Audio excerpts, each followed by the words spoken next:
قلت له يا سيدي، الاتجاه اللي بتنام فيه بيفرق معاك في نومك. بصلي كده وقال لي ايه الكلام ده. هقولك. الانسان اللي بينام في اتجاه الشمال او الجنوب، الموجات الدماغية بتاعته بتتأثر بالمجال الإلكترومagnetic، المجال المغناطيسي للكرة الأرضية، فبيحسن عنده الموجات الدماغية المسؤولة عن النوم العميق.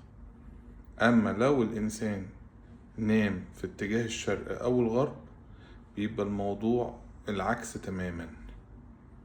والحكاية دي مثبتة بأبحاث وبدراسات، ومش لازم تستغرب، جرب.